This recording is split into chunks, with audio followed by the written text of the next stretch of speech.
Hello everyone, welcome to Let's Talk, the series where we talk about good girls and bad boys. Today, we're talking about Bad Boys for Life. So Bad Boys for Life is the third installment in the Bad Boys franchise and follows Mike Lowrey and Marcus Burnett as two longtime partners in the Miami Police Department. Someone from Mike's past has a vendetta against him and they want to kill him, so Mike and Marcus have to figure out who wants to kill Mike and stop them before it happens.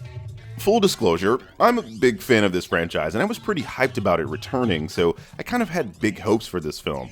Then they announced it was going to be released in January and my heart kind of sunk. January is of course where terrible movies get sent to die. However, I'm happy to say that this film was not complete shit. I have some issues with this film, but on the whole, I enjoyed the 2 hours I spent with this thing. First, the good. This movie is not directed by Michael Bay. Listen, I know Michael Bay has some diehard fans out there, and I do enjoy some of his movies, but you have to admit, the guy is all flash and little substance. I cannot pronounce the names of the directors of this movie, so I'm just going to flash their names on the screen here, out of respect. You guys did a great job. This movie moves away from the explosion every minute style of Bay to a fairly well-directed action film where you can see and comprehend what is going on. There are some really cool action sequences and set pieces in this film that, if they were directed by Bay, would have been worse. Just trust me on this one. He does make a very small cameo in the movie, and it's completely inoffensive, so there's that. Will and Martin are good, although I liked Martin more than Will in this installment, strictly because of their age. Let me explain.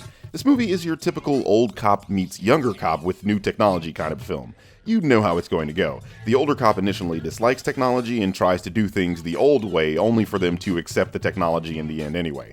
The problem is that Mike Lowrey doesn't realize he's the old guy. Ladies and gentlemen, Will Smith is 51 years old. He looks amazing for his age, but Will Smith is 51 years old. He says things in this movie that are kind of cringeworthy for a person of his age, and although this is what the movie is going for a lot of the time, it really sticks out. Don't get me wrong, Mike Lowrey is still a badass in this film, he's just kind of a cringy one. The first thing that's going to stick out about Martin is that the man has put on some weight. Guys, give him a break. The man has had some health issues and it didn't allow him to be his normal self.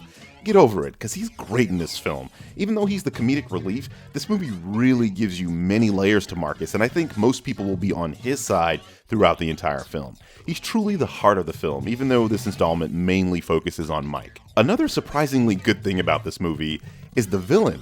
Actually, there are two villains in this movie, but one just kind of sits around doing nothing for most of the film. The main antagonist in this film is the best in the series, period.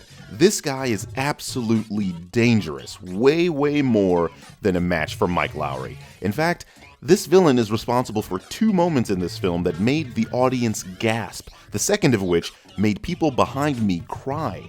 The second moment was so out of the blue and so effective that it made me hate his fucking guts. How about that? A Bad Boys movie with actual stakes. However, this leads me into the things I thought were negative about this film. As much as I liked the villain, their motivation was something that I just couldn't buy. He also felt like a grounded version of Brixton from Hobbs and Shaw. In fact, a lot of this movie felt like it wanted to be Fast and Furious, especially the ending, which was extremely abrupt and made me laugh out loud at its absurdity. This movie's plot is also grade A bullshit baloney sausage that I'm not buying even for a second. It's clear they were just looking for an excuse to bring Will and Martin back to make a movie for the fans, which I can appreciate. I will say though, if you're coming to a Bad Boys film for the plot and not to laugh at the hijinks of a hot-headed cop getting his hilarious partner into ridiculous situations, you are doing it wrong. All in all, I thought this was a solid and enjoyable film that most people will enjoy. If you are a fan of the series, this movie gives you more to love, and it gives you a villain that will actually keep you on the edge of your seat. The jokes in this film are pretty funny, and there are actual stakes in what could have been a run-of-the-mill buddy cop film. It's somewhat held back by its ridiculous plot, but the main stars and villain make up for it with tight and fun action scenes that kept me entertained from beginning to end. B-. As always, thank you so much for watching this episode of Let's Talk. Are you interested in seeing this movie? If you've seen it already, what's your favorite Bad Boys movie? Let me know in the comments. Anyway, this has been your friendly neighborhood Birdman, and I'll see you later.